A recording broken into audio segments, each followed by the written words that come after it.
Are we live? Yes, We are live. Hi. We are live, ladies and gentlemen. At least that's what it says on the phone here. This is Pickup Lines. And to say that I'm excited is an understatement. Just look at the screen. Look who's in the passenger seat. The great Isis Romero, KENS 5. It is great to see you. Old friends. Old friends. So interesting. I can't say this about everybody that I know, but I remember the day we met. I remember the day we met too. The Fiesta Hat Correct. luncheon. 2012. Yes. With Monica. With Monica Taylor. And Michael Quintanilla. There are photos on the web somewhere, the World Wide Web, as the kids call it. There are photos. I was looking at them this morning. Wow. So that was almost 12 years ago. No, it was in 2012. Yeah. Yes. Yeah. Because we're coming up on March of 2012. I oddly remember the exact date. Yes. Fiesta time and I remember, and we were fast friends, and the rest is history. Exactly. And so here we are.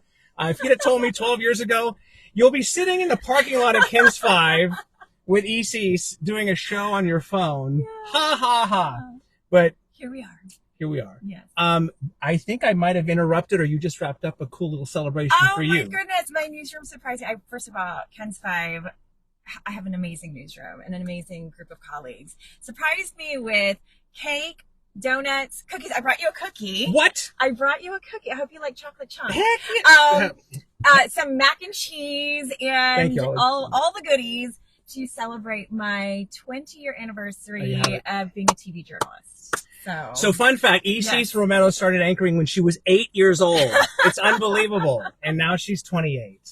And you just celebrated 20 years. Yay. Yeah, congratulations. Yeah, it's been a wild ride. Somebody just asked me, does it feel like 20 years? And I had to think about it. I said, yeah, it kind of does. Yeah. Things were so different when we started in the business, in the early 2000s. VCRs were still a thing. There were no cell phone cameras, no iPhones. No. I remember still kind of doing things on a floppy disk. It took like half an hour to download something. Right. And then you had a flip phone and you take it with 2 megapixels and you take texting. Do you remember having to text? Yeah, with big thumbs and trying to, misspelled. The industry has just changed so much. So when I really kind of look at it like that, how different it was 20 years when I first got started to today, that's when it really hits me. So the length of time that's passed. If present day Isis Romero could go back to Isis Romero 20 years ago, what would you tell her?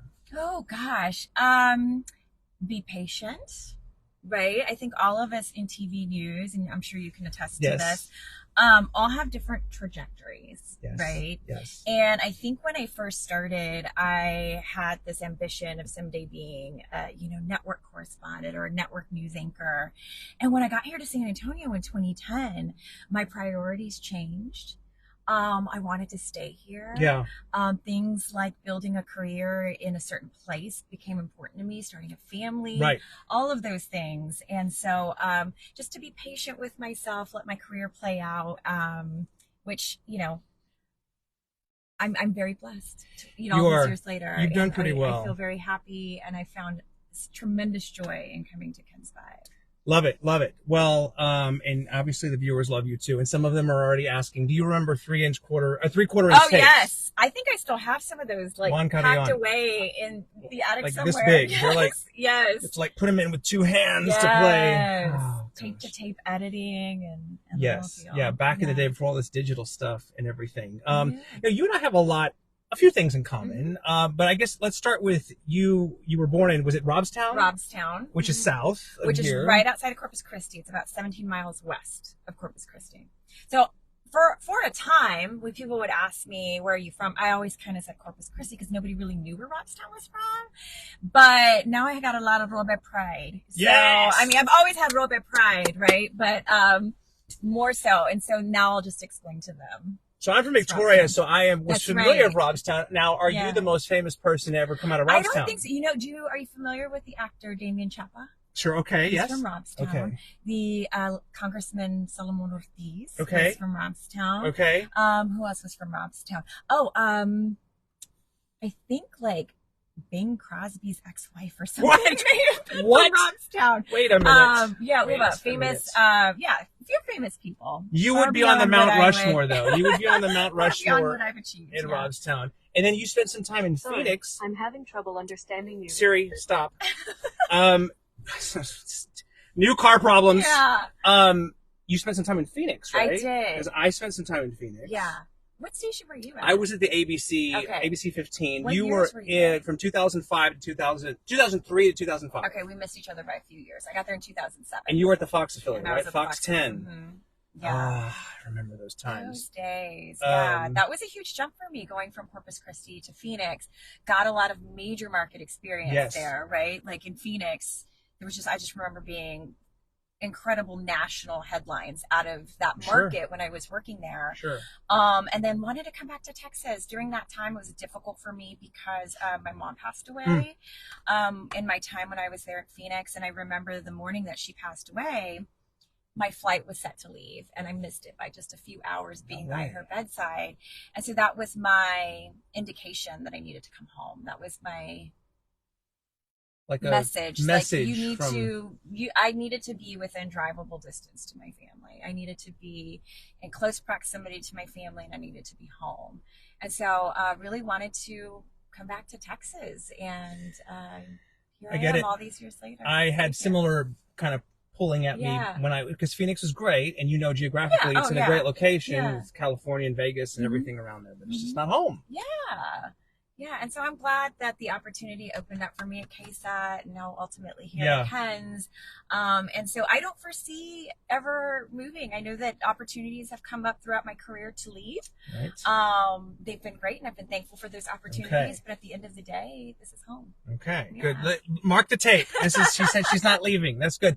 You have 3 children. I do. I have 3 children, but you have all boys, All correct? boys. Yeah. So my oldest is about to be 10. I can't even believe that. Goodness. About to be 10 this year. Wait Acts till they're like he's a teenagers. well, I was gonna say he already is acting like he's a teenager. Oh. So, but he's just incredible. He's incredible. My boys are just precious. So my oldest is Elijah. He's 10. Yes. I've got Philip, who is about to be 8. Okay. He's turning 8 next month. And then my baby, forever my baby, I will always call him my baby. I've already told him you will be a 50-year-old man. I'm still going to call you my baby. Noel, which is our Christmas baby, he just turned 6. I love it. So Well, my hands full. they're good-looking kids Thank because you. you and your great husband, Phil Anaya, who I'm curious because I see Phil on the weekends. Uh-huh. You obviously are Monday through Friday. Mhm. Are you like 2 ships sailing in Pretty the... much. You know, Phil, I think, was the one to point this out, and I never really looked at it like this.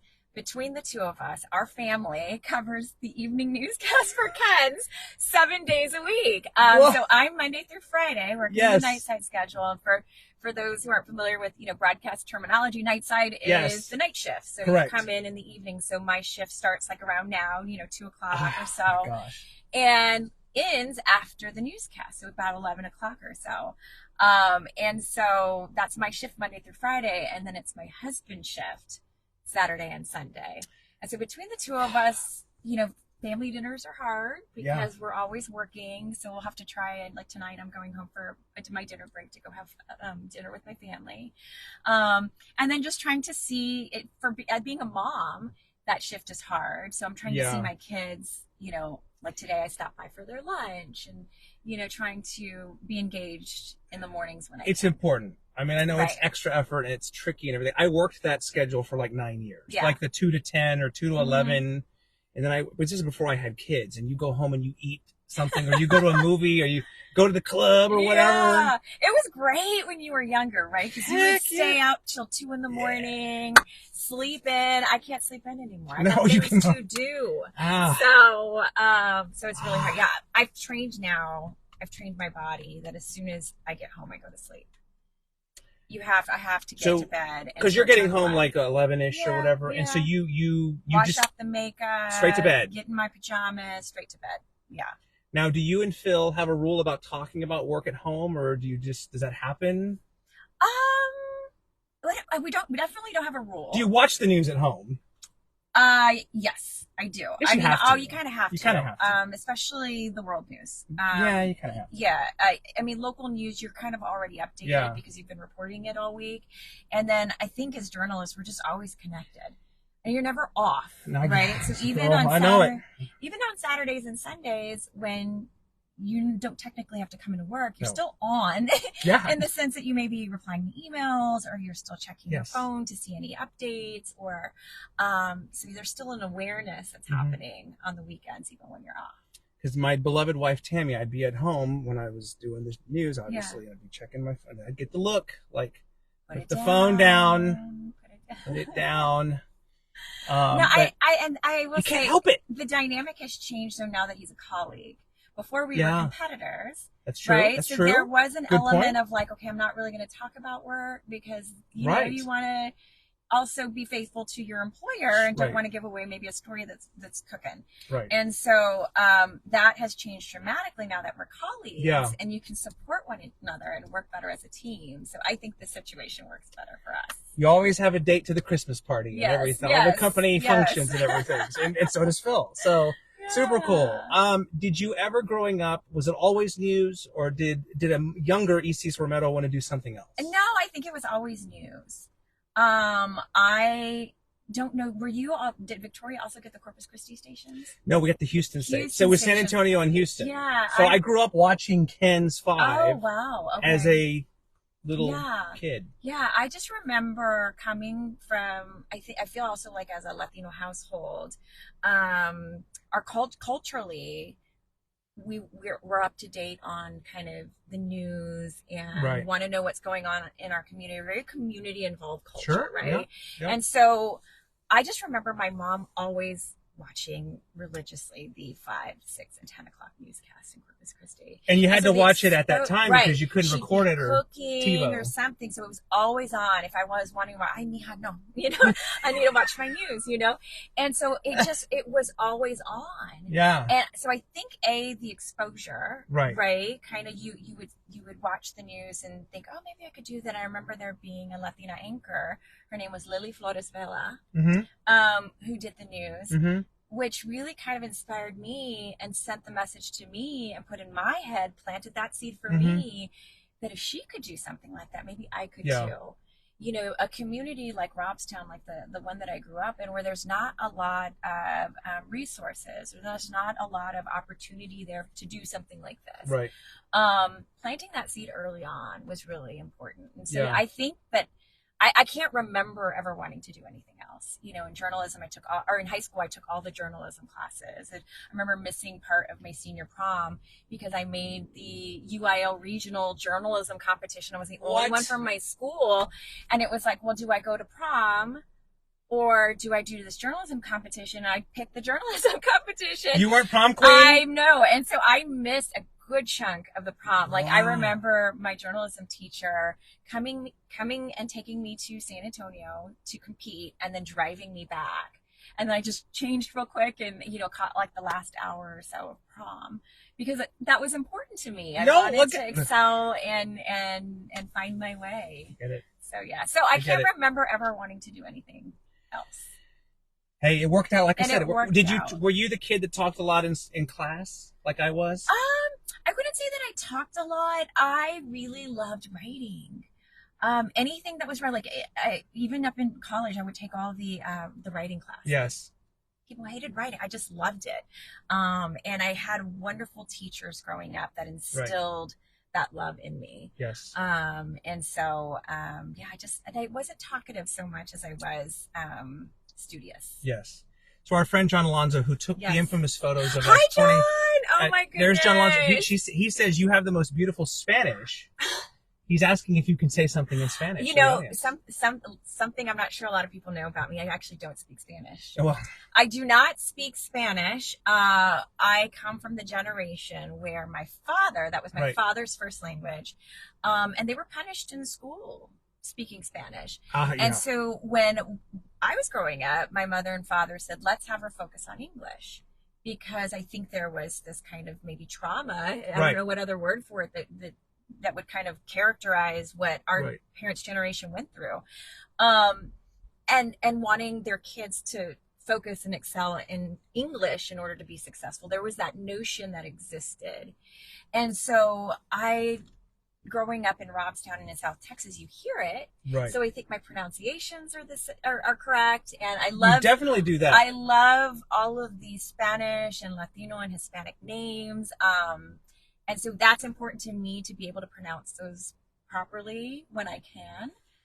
Totally get that, because you definitely do that. I know, just watching on the newscast. Like, I didn't know you didn't speak fluent Spanish, and I don't either, and I kick myself for that. But I totally get why you weren't able to do that. And I mean, I think I have pretty good comprehension. Yeah. And I think if I had to, and I was put in a situation, I would definitely be able to hold a conversation in Spanish. But I'm self-conscious about it. I don't feel like maybe my grammar is perfect. Right. And so I end up just not speaking it for fear of being wrong. We have so much in common, girl. And so, so for that reason, it's difficult. So for that reason, she will not be going to Telemundo or Galavisión anytime soon. But I incredibly admire everybody who is bilingual. That's amazing. And I think anybody who is bilingual should be incredibly proud of that. Yes. Shelly Kurt says, love Isis Romero. Oh, See, thank you, Shelly. there is a lot of love out there for you. And I'm so impressed. You're one of these people that, I mean, we've been friends for a long time, but I've watched, kind of admired what you've done from a distance, obviously, in recent years. And when I saw, was it during the pandemic or at some point, not so long, you went and got your master's at Arizona State, and you were having your boys at home and Phil and everything. And then you're like, oh, Isis Romero got her master's? Yeah, so what was interesting is my mom was a teacher. So I have this kind of, I'm going to be a lifelong student, right? I just love learning new things, attaining new skills, what have you. And I always had the goal of someday going and getting my master's, my doctorate, maybe going to law school, any of the above. And over the pandemic, I don't know if you remember this, many higher education institutions lifted the requirement for the GRE. That was just one more barrier for me. I was like, well, if I want to go to grad school, I'm going to have to take the GRE. And that means I'm going to have to study for the GRE. And that means I'm going to have to set aside time. But once everybody lifted it, almost every school in the country, I said, well, that's one less thing I have to do, so let me just apply. I ended up applying to Syracuse and ASU. Those were the two schools that offered it online. I was accepted to both, but ended up picking ASU just because it was very affordable. I didn't want to get into more student debt. You know, I had been through that already with undergrad, and, you know, just didn't want to find myself in a financial hole trying to get and attain my master's degree. So you're a Sun Devil now. I'm a Sun Devil. It was very affordable, and it was a great program. And so my master's is actually in marketing. It's in digital audience strategy, which is the marketing program. So it's a different set of skills. Whether or not I'll ever use it, I don't know. I feel like time to time I use it within the scope of what I do. Absolutely. But it was a fun program, and I learned a lot, and now I have my master's. Again, I don't mean to sound like a broken record. My late mother was a teacher. We have a lot. So much in common. So I'm guessing, was your mother partly the inspiration for you deciding? And by the way, you're teaching at UIW now. Yes. Oh, yes. That. Well, you know, getting my master's degree has afforded me the opportunity to teach at UIW, which has been so cool. An adventure in itself. But going back to my mom, I remember as a child, my mom laying out her book. She went back for her master's degree when I was a young kid, and she went to Texas A&M. Back then it was Texas A&I Kingsville. It's now Texas A&M, part of the A&M University system. But watching her as a young child spread out her books on the kitchen table and studying, and again, just instilling that in me, that you're never too old. It's never too late to learn something new and to go back to school. I'm just having a moment here because I didn't realize any of this. My mother got her master's at A&M Kingsville. Stop. Okay. No, wait, no, listen. And I'm just because you're gonna think, oh, they rehearsed this. Where's the teleprompter? My mother, God bless her, she got her doctorate at A&M Corpus Christi. Oh, wow. The Islanders and everything. So she went back and got her higher degrees. So a and little everything. family brag here. My great grandmother, her name was Adelina Peña, Okay. was the first Mexican American woman to graduate from what is now Texas A&M Kingsville. So back then it was South Texas Teachers College. Wow, Adelina okay. Peña, she's my great grandma. I love it. She graduated from there. Then my grandmother graduated there. Her name was Ophelia. And then my mother graduated from there. And so my parents, it was obviously, I would have been the fourth generation. There was this big push. Mija, go to this school. It's in our blood. It's in our family. And I picked UT Austin. And so my sister ended up going there though. So Yeah. she's the fourth generation, but a lot of roots and a lot of ties to that area. Wow. It's crazy. It's just surreal. Yeah.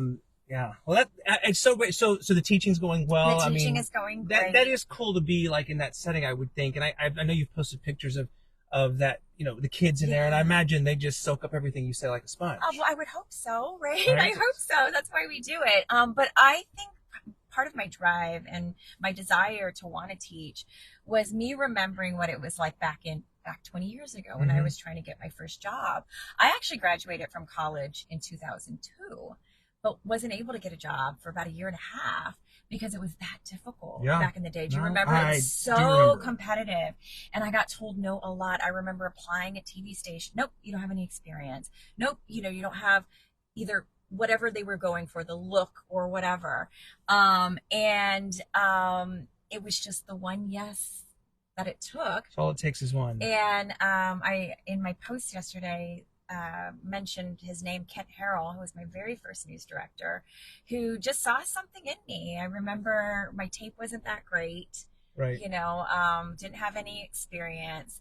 And Kimberly Crawford, who you know I very do well, know, and I know you guys crossed paths. Yes, well, she left the station, and so he hired me to replace her. In Corpus Christi. In Corpus Christi. Didn't Kimberly do weather? She did what? So another crazy story. So he calls me in and says, "You remind me of this girl that just left, Kimberly Crawford. Right. I'm going to have you audition for her job." So when I come in, it was actually a weather audition. I completely bombed it. It was horrible. I mean, I was so nervous. I'd never been on a green screen before. That is I was hard. pointing in the wrong places. I had no idea what I was talking about. I completely bombed it. And I left there feeling defeated, like, oh man, I'm not going to get this job. Yes. He calls me up the next day and he's like, okay, weather's not going to be your thing, but I'm going to send you out with a reporter, right? Or with a photographer the next day. You're going to be a reporter. And if your package is good enough to air, if you go out and you do a package and it's good enough to air, I'll give you a reporting job. Oh, snap. And so the next day I go and I remember doing a package. It was on Christmas tree recycling. And just going back home and like anxiously waiting to see if my story was going to air. And then the anchor tosses, who I think the anchor, by the way, was Melissa Vega at the time, like tosses to my package. Yeah. And I was just elated. I was just screaming and just so happy. And so in being a UIW instructor, I want to make sure that my students are prepared for their first jobs. For that scenario, if they have to go out on day one and shoot a package, or write, the writing skills are up to par and professional level, and then helping guide them on their paths to start their careers. It was very difficult for me, and my hope is that I can help them in any way that I can, be that conduit to the industry for them. That is cool that you give back, because I think there are some of our fellow news people out there who might think a little too much of themselves and don't see the need to give back to the younger generation. But I know you and I also agree that it's really important to do that. The industry has changed so much in these past 20 years, right? Whereas 20 years ago, it was highly competitive. It was very difficult to even start your news career. That's changed a lot. You know, the salaries have gone down. The demand is higher, right? So now we have digital worry about. We have all these things. And I'm talking not about KENS or KSAT or OAR or any of the stations. I'm just talking about industry-wide, that this is happening. And so you see a little bit of an exodus in the TV industry. And it's important. Local journalism is important. Yes. And yeah, you made that face when No, I said I'm the just saying. exodus. You know, you're starting to see that, and I think it's troubling. Because local news, local journalism is important, and you know, any way that I can help support that, I'm all for it. Preach. I couldn't agree with you more, and yeah, I could go on for 30 more minutes about that, but I am keeping the faith that the Isis Romeros of the world will continue to carry the torch for us and continue to do great things, and that people see the value in what you do and your experience in the market, and just. I tell people San Antonio is such an amazing city, but how do you explain Fiesta to somebody who's coming in from outside of the market? Yeah, you have to experience it. You have to experience or what the Spurs mean, or what breakfast tacos are, or those kinds of things. And so, so very good. All right, we have a couple more minutes here with Isis Romero because she's got. I mean, now we know what you're going to look like tonight on the evening news and everything. But and just for anybody watching too, we have a kind of anomaly today that's happening. Programming note. We don't have a 4 or 5 or 6 o'clock newscast because of golf. I believe it's because of golf. Okay. And so we have a 5:30 digital newscast that you can watch on KENS5.com. So 5:30, it's going to be moving. I do have the app, by the way, on my Roku at home. Yes. Enjoying it. And so occasionally I can flip it on. Free too. So, I was not compensated in any way to say that. I just felt the need to say that there are plenty of ways to watch Isis and the crew. So Bill Taylor's job is safe. You will not be getting up on the weather wall anytime soon. Oh my gosh. Oh my goodness. No. He's taught me a thing or two about the weather. Yeah, no. Weather, sports, same thing. I just don't have the aptitude for it. You know, Nate Ryan is next level energy. Yes. Like when I see him, it reminds me like I was 21 or 20 when I started doing sports. I'm like, that guy is next level. Red Bull. I mean, he's like Red Bull personified. High on life and Red Bull. A lot of energy. And Nate Ryan and obviously Great Henry energy, though. and Henry and everybody else there. No, it's a good group. And so we're here outside. You might see the satellite dish. In case if I could like hack into the satellite dish, we could broadcast this worldwide. But I borrowed Isis for a minute so she can go back into work here in just a little bit. But thank you for meeting me too. Well, no, this is made things a little bit easier. Speaking of Bill, there's Bill. There's Bill Taylor, Mr. Helotis, right there. So I live in that area and I run into Bill all the time, and I can't MC anything in Helotis because he MCs everything. Bill Taylor, he's a good guy though. He's been here forever. Thank you so much for having me too. I love it. You gotta get, and thank you for the cookie. Yes, I will take enjoy. this. I will take good things. It's my cheat day today, so I could have the 20-year TV news career celebratory chocolate chip cookie. I'm super thrilled to have been able to have you here for a few minutes, and you know this already. I love everything about you, and I love what you're doing. And I'm a fan. Thank you, my friend. All right. I appreciate you. And thank you for everybody tuning in. I appreciate it. Edie Cox, my friend, said that she said it a moment ago, you're beautiful, and she's always wanted to meet you. So, so sweet. Yeah. So I know there's a lot of love out there for you. Thank you so much. Thank you. Give my best to Phil and the boys. I will. All right. Bye. There she is, Isis Romero, KENS 5, signing off. Signing off here. But she's gotta go. Okay, this is another episode. I gotta sign off. This is another edition of Pickup Lines. We'll be back very soon with much more. Thank you. We'll see you later. All right.